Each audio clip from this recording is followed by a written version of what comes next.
আদমরে আবার জাগায় দেওয়া হলো। দেখে যে আদমের বাম পাশে এমন একজন সুন্দরী নারী বসে রয়েছে। আদম দেখেই পাগল হয়ে গেল।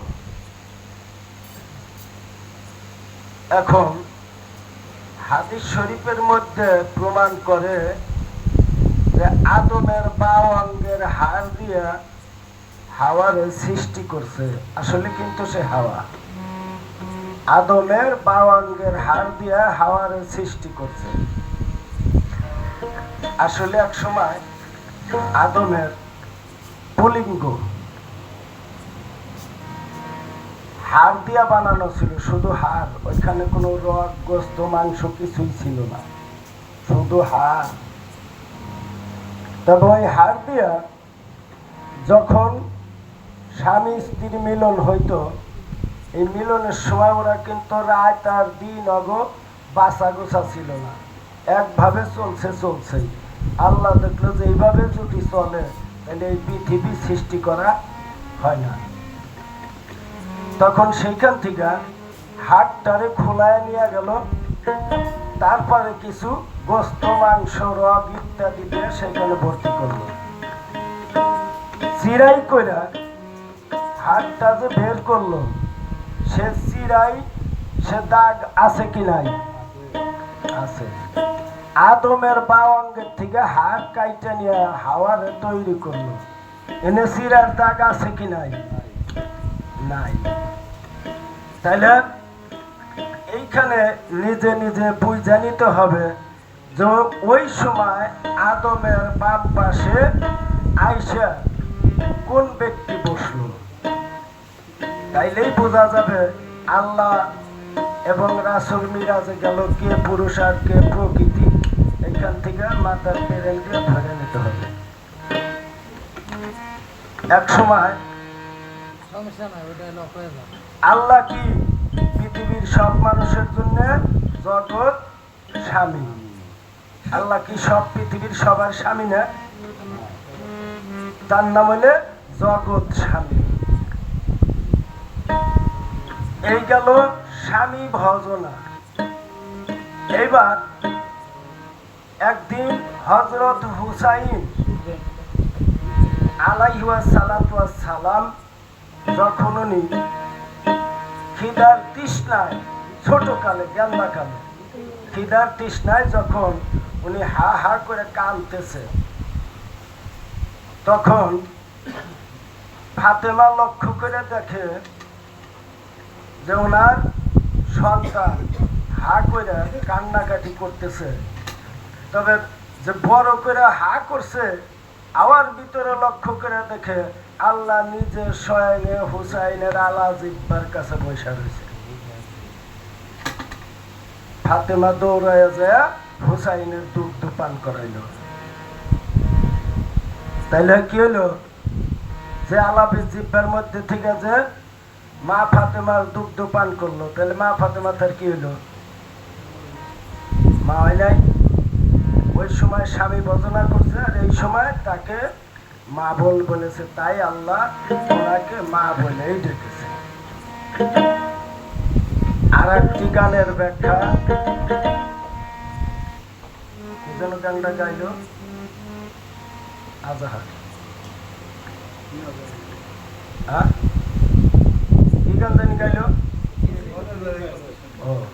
কত বেড়াই কত শুনি ঠিক দাঁড়ায় না কোন মতি, কি হবে আমার গতি।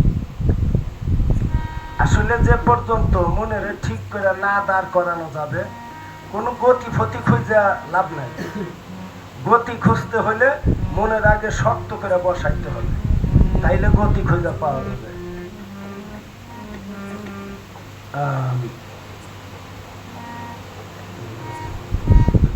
আসলো যাত্রা ভঙ্গ যে নাম শুনে, কয় বান্দরের মুখ দেখলে বলে যাত্রা হয় না। যার মুখ দেখলে যাত্রা হয় না, যে নাম শুনলে যাত্রা ভঙ্গ। আবার সেই পীরে হনুমানি যাত্রা ভঙ্গ যে নাম শুনি সেই তো বীর হনুমান। নিষ্ঠা হয় তার রামচরণে, সাধুর কথায় তার সুখ্যাতি। কথাটা কেমন? যার নাম শুনলেই সব যাত্রা মাত্রা নষ্ট হয়ে যায়, আবার তার সাধুর খাতায় নাম। কেন? ওই যে বলছে যাত্রা ভঙ্গ যে নাম শুনে সেই তো বীর হনুমানে, নিষ্ঠা হয় সে রাম চরণে। রাম মানে তার গুরু। রামের চরণে সে যখন এক নিষ্ঠা ভাবে পরিপূর্ণ ভাবে হয়ে গেছে, তখন তার নাম সাধুর খাতায় পড়ছে।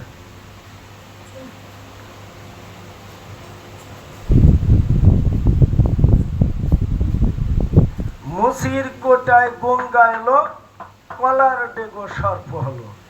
এই সকলই তার ভক্তির বল। আসলে ওর ভক্তির ভাবটা ছিল ভালো।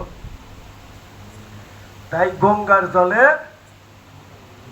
জলে না, কোটার জলে, ওই যে মুসিগো কাছে ওরা যারা জুতা মোতা সেলাই করে, চামড়া টামড়া দিয়ে ভিজায়, ছোট্ট একটা কৈটার মধ্যে পানি থাকে না, ওই কৈটার মধ্যেই ওনার ভক্তির সাধনার বলে উনি ওই জায়গায় অনুরোধ করছিল, হে মা, আমার মনের অনেক আশা, তবে এখানে মেলা কথা, অত কথা বলার টাইম নাই। উনি একদিন একটা আশা করে মাকে একটা আংটিও দিছিল, স্বর্ণের আংটি বানায়, তাই দিছিল গুন্ডার হাতে। এখন ওই টাইমের মধ্যে উনি ওই কৈটার জলের মধ্যে কইতেছে, মা, আমি তোমার একটা আংটি দিয়ে দিছি পাঠাইয়া, আমি তো যাইতে পারি নাই, তবে যদি দয়া করে একটু হাতটা উঠাইতে, তাহলে দেখতাম আসলে তোমার হাতে আমার আংটিটা কেমন মানাইছে। এখন হাত উত্তোলন করে দেখে হাতে আংটি নাই, কারণ বাঘ পাররা ধরে খায়া ফেলাই দিছে, সে আংটি পেয়েছে, তাই ওনার হাতে আংটি নাই। তাহলে কি করছে?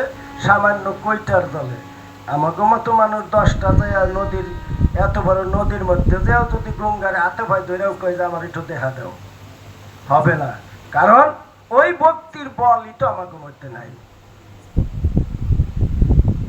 কারণ কৈটার জল নহে, ওইটা কৈটার জল না, কৈটার জল ভাবাই যাবে না। এই জলটা হইতেছে নিজের মধ্যেকার সেই গোপনীয় জল। এই জলের সাধনা যে করছে সেই ব্যক্তি কেবল একমাত্র সেই মাওলার দর্শন পাইছে।